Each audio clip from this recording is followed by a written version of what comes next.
मामा भांजी। रात के 2 बज रहे थे। अरविंद जी गहरी नींद में सो रहे थे। तभी फोन की घंटी बजी। फोन की घंटी सुनकर उनकी पत्नी अलका भी जाग गई। इतनी रात किसका? अरविंद जी ने उठकर ऐनक लगाया और फोन देखा। किसी अनजाने नंबर से फोन था। उन्होंने फोन उठाया। दूसरी तरफ से एक भारी भरकम आवाज में किसी ने कहा, आप सुमन जी के रिश्तेदार हैं? अरविंद जी ने कहा, हाँ जी, मैं उनका भाई बोल रहा हूँ। क्या बात है? आप कौन हैं? दूसरी ओर से वह व्यक्ति बोला, मैं इंस्पेक्टर बोल रहा हूँ। गोलगंज थाने से। आपकी बहन और जीजा का एक्सीडेंट हो गया है। उनकी कार एक ट्रक से टकरा गई है। एक छोटी बच्ची जो अपना नाम काव्या बता रही है, वह हमारे पास है। आप जल्दी से हॉस्पिटल आ जाइए। यह अरविंद जी के हाथ में से फोन छूट गया। उन्होंने अलका को सारी बात बताई। वे दोनों जल्दी से तैयार होकर हॉस्पिटल पहुंचे। बाड़ के बाहर एक बेंच पर एक लेडी कांस्टेबल के साथ काव्या बैठी रो रही थी। अलका ने उसे संभाला। अरविंद जी अंदर गए। वहां इंस्पेक्टर और डॉक्टर दोनों खड़े थे। उन्होंने बताया कि उनकी बहन और जीजा अब इस दुनिया में नहीं रहे। यह सुनकर अरविंद जी रोने लगे। वो अपनी बहन से बहुत प्यार करते थे। डॉक्टर ने उन्हें संभाला और कहा, आपको हिम्मत से काम लेना होगा। उस बच्ची को भी आप कुछ देर में अपने आप को संभाल कर। अरविंद जी ने सभी रिश्तेदारों को फोन करना शुरू कर दिया। इस बीच पुलिस ने दोनों को पोस्टमार्टम के लिए भेज दिया।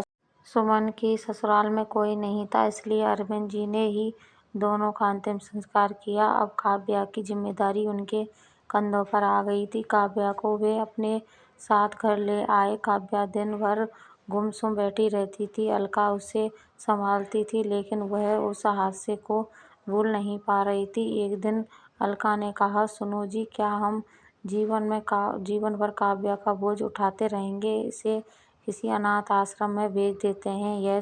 यह सुनकर अरविंद जी गुस्से में बोले, ये क्या बकवास कर रही हो? वो मेरी सगी भांजी है, मेरी बहन की बेटी है, वो मेरे साथ रहेगी। अलका बोली, अपना कर्ज तो ठीक से चल नहीं रहा है, इसे कहाँ से खिलाएंगे? और अरविंद जी ने कहा, ये समझ लो अब हमारे 3 बच्चे हैं। अलका ने गुस्से में कहा, आपको ये भी समझना होगा, इसकी पढ़ाई शादी भी करनी पड़ेगी। कहाँ से हो सकेगा? अरविंद जी ने कहा, सब हो जाएगा, ऊपर वाला सब इंतजाम करेगा। तुम बेकार की बातें मत करो। अगर तो ये तुम्हारी बहन की बेटी होती तो क्या इसे अनाथ आश्रम भेज देती? अलका चुप रह गई, लेकिन अब वो काव्या से मन ही मन नफरत करती थी। सुबह अरविंद जी के ऑफिस जाने के बाद काव्या से पूरे घर का काम करवाती थी। काव्या को उसके माता पिता ने बहुत लाड़ प्यार से पाला था, लेकिन मामी उसे रोज मारती थी। वो पैसों की तंगी का सारा गुस्सा काव्या पर निकालती थी। काव्या हर दिन सोचती कि काश वो भी अपने माता पिता के साथ मर जाती। यह जिंदगी तो नरक से भी ज्यादा दुखदाई है। एक दिन अरविंद जी दोपहर को घर आए। दरवाजा खोला तो वो सीधे अंदर आ गए। उन्होंने देखा कि एक रोटी के जल जाने पर अलका काव्या को मार रही थी। यह देखकर उनकी आंखों में आंसू आ गए। वे किचन में गए। अलका उन्हें देखकर डर गई। उसने कहा, खाना मैं बना रही थी, जरा फोन आ गया तो इसे एक रोटी सेकने को कहा। इसने उसे भी जला दिया। काव्या के सब्र का बांध टूट चुका था।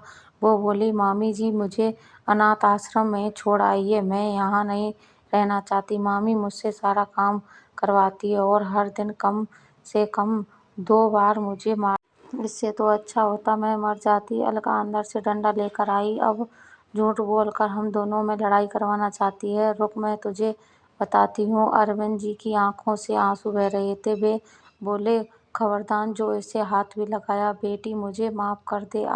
आज मेरी बहन भी मुझे कोस रही होगी। तू चल मेरे साथ, अपने कपड़े एक बैग में लगा ले। अलका बहुत खुश हो गई। हाँ हाँ ठीक है, इसे अनाथ आश्रम में छोड़ आओ, मैं भी चैन से रहूंगी। अरविंद जी बोले, अब तुम चैन से ही रहो, हम जा रहे हैं। कुछ देर बाद दोनों घर से निकल गए। काव्या रो रही थी।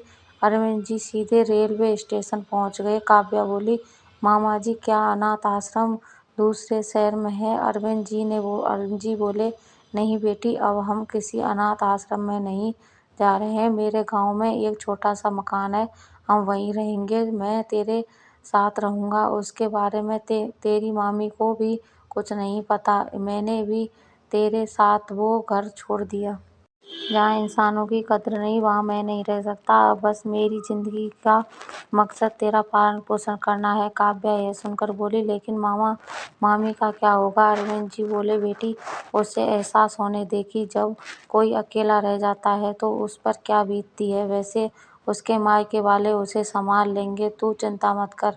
काव्या ने कहा, मामा, मेरे कारण आपको भी परेशानी उठानी पड़ रही है, मुझे कहीं छोड़ आइए। अरविंद जी बोले, कल जब मैं ऊपर जाऊंगा तो अपनी बहन और तेरी माँ को क्या मुंह दिखाऊंगा? ये सोचा है तूने? बस अब कुछ मत बोल, तेरा लालन पोषण कर तेरी शादी करूंगा, यही मेरा जीवन का मकसद है।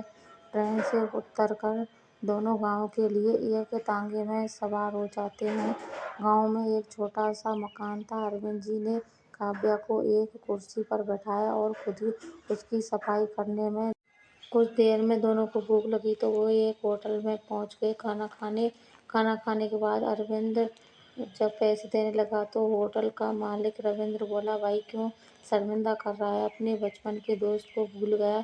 यह कहकर वह अरविंद जी के गले लग जा गया और बोला, और बता, इतने साल बाद गाँव कैसे आया? अरविंद जी ने सारी बात कह दी। यह सुनकर एक काम कर, यहीं बस अड्डे के पास मेरी ज़मीन है, वहाँ तू ऐसा ही होटल खोल ले, बहुत कमाई होगी। हम दोनों पार्टनरशिप में होटल चलाएंगे। मुझे कोई साथ देने वाला नहीं मिल रहा था, अब तू आ गया है, दोनों मिलकर होटल चलाएंगे। अरविंद जी ने अगले ही दिन होटल के खोलने की तैयारी शुरू कर दी। दोनों कुछ पैसे लगाकर कुछ ही दिनों में होटल खोल ली उन्होंने। काव्या का दाखिला भी अच्छे स्कूल में। दोपहर को काव्या को स्कूल से लेकर होटल पहुंच जाते। रात तक अरविंद जी होटल चलाते और काव्या पढ़ती रहती। इसी तरह समय बीत अरविंद जी ने अब कुछ पैसे जोड़ने शुरू भी कर दिए थे। उन्होंने काव्या की शादी भी करनी थी। काव्या कभी उदास होती, उसे माता पिता की याद आती तो अरविंद जी उसे समझाते। फिर वह सोचती कि मामा ने मेरे लिए अपना परिवार छोड़ दिया। यह सोचकर वह सब कुछ भूल जाती। उसके सिर पर एक छत तो है, मामा की छत्र छाया में उसका पालन पोषण अच्छे से होने लगा। धीरे धीरे समय बीत गया। काव्या अब बड़ी हो गई। एक दिन रविंद्र ने अरविंद से कहा, भाई, अगर बुरा ना माने तो एक बात कहूँ, मैं अपने बेटे के लिए काव्या का हाथ मांग। मेरा बेटा शहर में डॉक्टर बन गया है, मैं चाहता हूँ कि हम इस दोस्ती को रिश्तेदारी में बदल दें। अरविंद जी बहुत खुश हुए। उन्होंने काव्या से बात की, लड़के की मिलवाया, दोनों एक दूसरे को पसंद कर लिया। शादी की तैयारियां शुरू हो गईं। रविंद्र ने शर्त रखी कि वो दहेज में कुछ नहीं लेगा। अरविंद जी शादी में अच्छे से दावत और मेहमानों की आवभगत की स्वागत की तैयारी करने लगे।